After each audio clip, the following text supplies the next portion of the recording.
Before General Patton ever saw the boy, before American tanks rolled into that part of Germany, before the shooting stopped and the war came crashing down around him, there was a 14-year-old standing in the cold with a rifle that looked too large for his hands.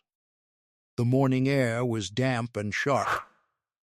It was late March 1945, and Western Germany was falling apart. Villages that had once been quiet farming communities were now filled with frightened civilians, retreating soldiers, and rumors that American forces were getting closer every day. The war that had consumed Europe for nearly 6 years was reaching its final chapter. But for many Germans, especially young boys, the danger was only beginning. The boy had not always carried a rifle. Just months earlier, he had been sitting in a classroom, worrying about school lessons and dreaming about the future. But by 1945, Germany was running out of men. The army had suffered enormous losses. Entire units had disappeared on the Eastern Front. Cities were being bombed. Supplies were running low. As the situation became more desperate, younger and younger boys were pulled into military service. Across Germany, members of the Hitler Youth were being organized into combat and support roles. Many were barely teenagers. Some had received only a few days of training before being handed weapons and ordered to defend roads, bridges, and villages. They were told that surrender was shameful. They were told victory was still possible. They were told to fight. This boy was one of them. His name has been lost to history, but stories like his were common during the final weeks of the war. On that particular morning, he found himself in a situation that would have seemed impossible only a year earlier. He had been assigned to help guard a small group of captured American prisoners of war near a rural holding area west of Frankfurt. The prisoners were exhausted. Their uniforms were dirty. Some had gone days with very little food, others were suffering from illness and exposure. Yet what caught their attention was not their surroundings. It was the guard. He was a child. The Americans could see it immediately. The boy tried to stand straight and serious.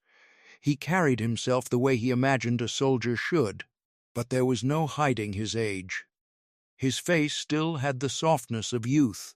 His shoulders were narrow. Every movement revealed nervousness. Some of the prisoners watched him carefully. Others looked away. A few felt anger. After all, they were prisoners. But many felt something else. Pity, because anyone could see that the boy did not belong there. As the hours passed, distant artillery could occasionally be heard. The sound was becoming more frequent every day. American forces were moving deeper into Germany. Resistance remained dangerous in places, but everyone knew the balance had shifted. The Third Reich was collapsing. The boy knew it too. He had heard the stories. Entire towns surrendering, German units retreating, American tanks appearing where nobody expected them. Every passing day brought new uncertainty. Yet he remained at his post, not because he was fearless, because he was terrified. You can almost feel the pressure he must have carried. 14 years old, surrounded by older men, responsible for guarding prisoners, living in constant fear of attack, unsure whether the next day would even come. Then everything changed. Reports began moving through nearby German positions. American armored units had been spotted advancing faster than expected. Roads that were thought to be secure were no longer secure. Defensive plans were breaking down. The boy's superiors faced a difficult decision. Should they move the prisoners? Should they abandon them? Should they retreat? Confusion spread. Orders changed repeatedly. Communication was becoming unreliable. Across Germany, scenes like this were happening everywhere. Officers struggled to control situations that were rapidly slipping from their grasp. Fuel was scarce. Vehicles were unavailable. Telephone lines were damaged. Command structures were weakening. Meanwhile, American forces kept advancing. Among the most aggressive commanders pushing into Germany was General George S. Patton. Known for his speed, energy, and relentless offensive style, Patton believed in keeping pressure on the enemy. His Third Army had already achieved remarkable advances across Europe. Wherever his forces appeared, they often moved faster than German planners expected. Patton demanded action. He demanded momentum. And in the spring of 1945, momentum belonged to the Americans. As American troops pushed eastward, small pockets of German resistance were increasingly being bypassed or overwhelmed. Prison camps, supply depots, and temporary holding areas were being discovered at an astonishing rate. One such location would soon attract attention. The day began quietly enough. Then came the distant sound of engines. At first, nobody was sure what they were hearing. The sound grew louder, then louder still. The prisoners noticed it, the guards noticed it, the boy noticed it. Soon there could be no doubt. Vehicles were approaching. The atmosphere changed instantly. Tension filled the air. Nobody knew exactly what would happen next. The boy gripped his rifle more tightly. The prisoners exchanged glances. Some dared to hope. Others remained cautious. War had taught them not to trust rumors. Minutes felt like hours. Then the first American vehicles appeared. The reaction was immediate. German resistance in the area began collapsing. Some soldiers fled, others surrendered.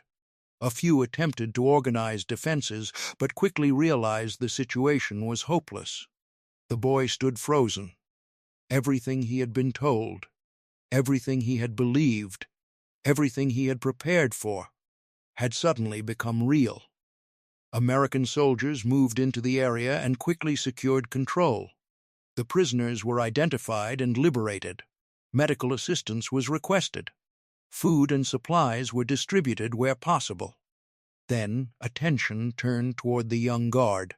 Accounts from the final months of the war describe many similar moments. American soldiers frequently encountered German boys serving in military roles. Some were barely teenagers. Some had fought. Others had simply been caught in situations beyond their control. Veteran American troops often reacted with a mixture of disbelief and sadness. Many of these Americans were fathers. Some had sons not much younger than the boys standing before them. The contrast was impossible to ignore. The war had reached a point where children were being asked to carry responsibilities that should never belong to children. When word of such situations reached senior officers, reactions varied. Some viewed the boys as enemy personnel. Others saw something deeper. A tragedy, not because the boys were innocent of every action, but because they had been placed in circumstances no child should face. Patton himself was known for his toughness. His reputation was built on discipline, aggression, and battlefield success. He expected high standards from his soldiers. He believed armies existed to fight and win. Yet, like many experienced commanders, he also understood something about human nature. He understood that war could destroy judgment. He understood that desperate governments often made desperate choices. And by 1945, Germany was making some of the most desperate choices imaginable, as reports emerged of teenage defenders appearing across the country. It became increasingly clear that the regime was exhausting its final reserves. Older men, young boys, anyone who could carry a weapon. The military situation had become that severe. The discovery of boys guarding prisoners or defending positions was not evidence of strength. It was evidence of collapse. That reality carried powerful symbolism. The Americans were not looking at Germany's future. They were looking at the consequences of years of war. The boy who had stood guard over prisoners was part of that story. Imagine the scene. American troops all around, the prisoners now free, the war clearly nearing its end, and a 14-year-old standing there, uncertain what would happen next. Fear must have filled every thought. Would he be punished? Arrested? Shot? Nobody knew. But what happened in many similar encounters during the final months of the war reveals something important. American forces generally processed, captured youth soldiers as prisoners rather than treating them as hardened enemy veterans. Investigations would determine circumstances, but many officers recognized the reality they were facing. These were often children shaped by propaganda, pressure, fear, and circumstance. The rifle in their hands did not change their age. The uniform did not change their age. The orders they received did not change their age. They were still children. And that truth became increasingly difficult to ignore as Allied forces moved deeper into Germany. For Patton and countless other commanders, victory was no longer measured only by captured territory. It was measured by how quickly the war could end before more lives were wasted. Every unnecessary battle meant more deaths. Every delayed surrender meant more suffering. Every village that resisted meant more destruction. And every child handed a weapon represented another failure of leadership somewhere above him. The boy guarding those American prisoners was not responsible for creating the war. He had inherited it. He had been born into it. He had been shaped by forces far larger than himself. Now he stood at the end of it. The final weeks of World War II would reveal many shocking images. Destroyed cities, endless columns of prisoners, refugees moving across shattered landscapes, armies racing toward final objectives. Yet some of the most powerful images were also the simplest.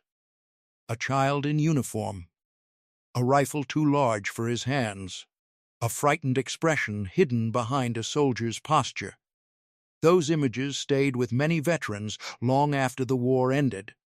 Years later, American soldiers would continue describing moments that affected them more than combat itself. They remembered seeing boys who should have been in school, boys who should have been playing football, helping on farms, or spending time with friends. Instead, they were standing guard posts and defensive positions in a collapsing nation. That reality said everything about Germany's condition in 1945. When the war finally ended in May 1945, millions across Europe celebrated. Yet for countless families, the damage could never be fully repaired. Entire generations had been altered. Childhoods had disappeared. Lives had been redirected forever. The 14-year-old boy standing guard over American prisoners represented something larger than one isolated moment. He represented the human cost of a war that had consumed an entire continent. And perhaps that is why stories like this still matter. Not because of the weapon he carried, not because of the prisoners he guarded, not even because famous generals eventually arrived. The story matters because it forces us to confront a difficult truth. Wars do not end only on battlefields. They leave their mark on classrooms, homes, families, and children. By the time Patton's forces were racing through Germany in 1945, victory was becoming inevitable. But victory could not erase what had already happened. It could not return lost years. It could not restore stolen childhoods. It could not undo the fear carried by boys who found themselves wearing uniforms before they were old enough to understand the world. As American troops continued their advance and the final days of the war unfolded, countless similar scenes played out across Germany. Each one told the same story in a different way. A nation had run out of time. A government had run out of options, and children had been asked to carry burdens that never should have belonged to them. That is the lasting image. Not the tanks, not the rifles, not even the famous commanders. A 14-year-old boy standing in the cold, trying to look like a soldier while history collapsed around him. And when the dust finally settled, that image revealed something even more powerful than victory. It revealed the true price of war.